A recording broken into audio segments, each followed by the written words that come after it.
안녕하세요. 가통TV 북한과학기술 톱파보기 변학문입니다. 지난 영상에서 김정은 위원장 집권 이후 북이 경제발전을 위해 군의 자원과 기술을 활용한 사례들을 살펴봤습니다. 이번 영상에서는 북이 그러한 시도를 하게 된 역사적 배경과 과정에 대해서 알아보겠습니다.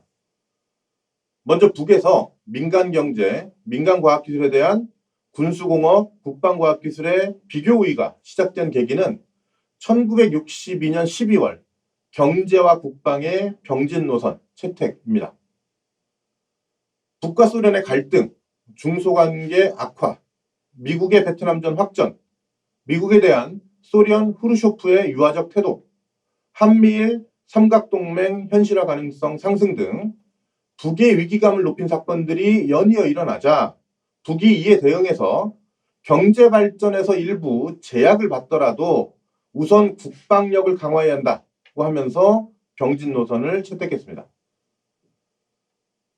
이름은 병진이지만 실제로는 국방 우선이었던 겁니다. 그리고 북은 병진 노선 결정 3개월 뒤인 1963년 3월에는 군수공업의 자립적 토대 강화, 무기 생산 및 수리 사업의 확대 발전 등을 위한 내각 결정을 채택하고 국방에 대한 투자를 본격적으로 늘렸습니다. 또 1964년에는 김일성의 표현을 빌리자면 보총이나 몇 자로 생산하는 수준이었던 군수공업과 국방과학기술을 빠르게 발전시키기 위해서 국방과학원과 국방대학을 설립했고 여기에 우수한 인력과 예산을 우선 배분하는 등 전폭적으로 지원하기 시작했습니다. 반대로 인민경제, 민간과학기술에 대한 국가자원 투입은 줄어들 수밖에 없었습니다. 그리고 이런 상황은 김일성이 사망한 1990년대 중반까지 크게 달라지지 않았기 때문에 군수와 민수 사이의 불균형이 커지게 됐습니다. 더구나 1990년대 중반 당시 북의 군수공업, 국방과학기술도 민간 부문에 대해서나 비교 우위를 가졌을 뿐 북의 안보 우려를 완전히 해결할 수준은 아니었습니다. 이 때문에 북의 국방 우선은 국가 경제가 거의 붕괴 상태였던 1990년대 후반 고난의 인군 시기와 2000년대에도 계속됐습니다. 바로 국방공업을 우선적으로 발전시키면서 경공업과 농업을 동시에 발전시킨다고 한 김정일의 선군경제 노선입니다. 잘 알려진 대로 김정일은 선군정치를 내세웠는데요. 선군정치는 크게 두 가지 의미를 갖고 있었습니다. 무엇보다 극심한 안보위기 속에서 국방을 최우선 국정 목표로 삼는 게 선군정치였습니다. 여기 더해 김정일 스스로 거의 무정부 상태라고 했을 정도로 국가의 거의 모든 영역이 무너진 상황 속에서 상대적으로 높은 역량과 규율을 유지하고 있던 군대를 앞세워서 국가 위기를 극복하겠다는 게 선군정치의 또 다른 의미였습니다. 선군경제 노선은 선군정치의 이러한 두 가지 의미를 경제에 적용한 것입니다. 먼저 극한의 고립 속에서 자력으로 안보를 강화하기 위해 국방공업 발전을 가장 중시하고 금속, 기계, 화학 등 다른 부문도 국방공업 발전을 우선시한다는 것이 선군경제 노선입니다. 실제로 북은 2006년 1차 핵실험, 2009년 4월 장거리 로켓 발사와 같은 해 5월 2차 핵실험, 그리고 수차례의 미사일 시험 발사 등을 진행했습니다. 이걸 보면 김정일의 선군경제 노선은 명칭이나 목표, 실제 정책 집행 양상 등 모든 면에서 김일성의 병진 노선보다 더 분명한 국방우선 노선이었다고 할 만합니다. 그런데 북은 이뿐 아니라 국방과학기술에 기초한 경제 발전도 선군경제 노선의 목표로 내세웠습니다. 국방 부문에서 최신 과학기술이 먼저 개발, 도입된 다음 그 성과가 민간 영역으로 확산되는 게 시대적 추세이고 자신들의 경제는 국방공업이 매우 큰 비중을 차지하는 구조이기 때문에 국방과학기술의 비교율을 토대로 삼아서 경제 발전을 실현할 수 있다는 주장이었습니다. 근데 이런 주장이 진심이었는지 아니면 경제난 속에서도 국방에 대한 우선 투자를 지속하기 위한 핑계에 불과했는지 단정할 수는 없습니다. 다만 고립과 봉쇄 속에서 경제난을 극복하기 위해서는 내부 역량을 최대한 동원할 수밖에 없었던 북이 자신들의 미천 중 상대적으로 가장 우수한 국방과학기술을 활용해 관심을 두는 게 이상한 일도 아닙니다. 실제로도 김정일 집권기의 북은 국방과학기술의 민간 활용을 시도한 걸로 보이는데요.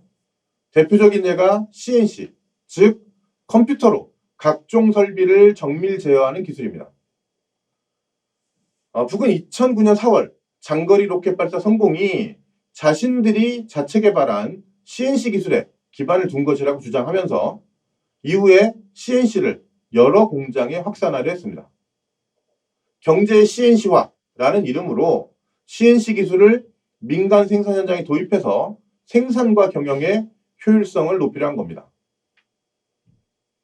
그리고 이처럼 국방과학기술의 비교 우위를 민간 경제 발전의 기반으로 활용하겠다는 선군 경제 노선의 의도는 김정은 집권기까지 이어진 것으로 보입니다. 예를 들어 북은 2013년 3월 경제와 핵의 병진 노선을 채택했는데요. 핵무력을 강화해서 국가안보를 확보함과 동시에 경제 건설에도 주력해서 인민들이 부귀영화를 누리는 나라를 만드는 것을 목표로 내세웠습니다. 그리고 이를 위해서 국방공업이 최첨단 과학기술을 적극 개발하고 민수공업과 연계를 강화해서 경제 전반의 현대화 수준을 높여야 한다고 강조했습니다. 이와 같은 경제 핵 병진 노선에 대한 외부 전문가들의 평가는 전반적으로 부정적이었습니다. 병진 노선이 대북 제재를 지속 강화하고 정치 군사에 대한 경제 종속을 심화해서 경제 성장을 방해할 것이라고 예측했습니다. 북의 의도가 무엇이든 경제 핵 병진 노선은 결과적으로 병진이 아니라 핵과 국방 우선으로 기결된다고 본 것입니다. 병진 노선 채택 이후 북이 3번의 핵실험과 수십 차례의 탄도미사일 발사를 감행함에 따라서 실제로 대북 제재가 대폭 강화되었고 북 스스로 이로 인해서 자신들이 큰 고통을 겪고 있다고 말하고 있기 때문에 외부 전문가들의 예측이 맞았다고 할 수 있습니다. 그러나 이러한 결과와는 별개로 북이 병진 노선 채택 이후 국방력 강화에만 힘을 쏟은 건 아니었습니다. 무엇보다 북은 김정은의 첫 공개연설에 밝혔던 과학기술에 기초한 경제발전을 실현하기 위한 조치들도 전방위적으로 취해왔습니다.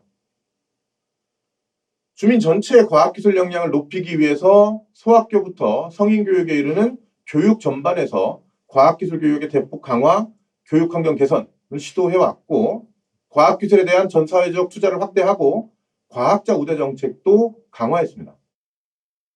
이와 함께 김정일 집권 말기부터 강조해온 CNC화, 즉 컴퓨터와 자동화 기술을 이용한 생산 현장의 통합 생산체계 구축도 더욱 적극적으로 시도했습니다.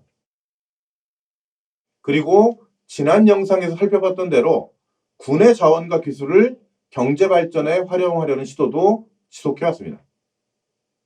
2018년 4월에는 경제와 핵의 병진노선을 끝내고 경제 건설에 총력 집중을 새로운 노선으로 결정했습니다.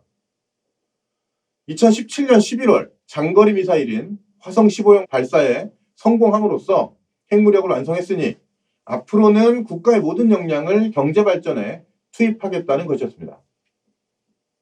그리고 같은 해 5월 북은 노동당 중앙군사위원회 회의를 열었는데요. 이 자리에서 김정은이 군이 경제 건설에서도 주력군의 본분을 다하고 있고 앞으로도 임무를 잘 수행할 것이라고 말했다고 합니다. 그래서 이 회의의 자세한 내용이 보도되지는 않았지만 앞에서 말씀드린 김정은의 발언을 기반으로 생각을 해보면 이 경제 건설의 총력 집중이라는 노선에 맞게 군이 해야 할 조치들을 결정했던 것으로 보입니다. 지금까지 60년에 거친 내용들을 살펴봤는데요. 좀 간단히 정리하면 김일성 집권기인 1962년 12월 경제와 국방의 병진 노선 채택 이후 국방 부문에 대한 우선 투자가 본격화되어 비교 우위가 시작되었고 김정일 집권기에는 국방력의 강화와 함께 국방과학 기술을 활용한 민간 경제 발전을 모색 실행하기 시작했고 김정은 집권기에도 국방 부문의 비교 우위를 민간 부문에 이용하려는 시도를 계속해왔습니다. 좀 더 자세한 내용은 김정은 시대 북한의 선택이라는 책에 실린 제 글에서 확인할 수 있습니다. 네, 앞에서도 언급한 대로 이러한 북의 시도가 현재까지 성공적이었다고 평가할 수 없고 군수의 민수 활용이 본격화되었다고 판단하기도 힘듭니다. 게다가 최근 한반도에 조성된 극심한 군사적 긴장, 그리고 이에 대응한 북의 군사력 증강 공언 등을 감안하면 당분간은 북이 군수공업과 국방과학기술 역량을 민간 영역에 대대적으로 투입하기도 힘들 거라 예상합니다. 하지만 작년 9월 군수공장들이 5,500대 농기계를 만들어서 황해남도에 보낸 사실에서 알 수 있듯이 북이 자신들의 가장 우수한 역량인 군수공업과 국방과학기술을 경제발전에 활용하려는 시도를 포기하지는 않을 것입니다. 이상 군수를 활용한 북의 경제발전 시도의 역사적 배경과 과정을 짚어봤습니다. 감사합니다.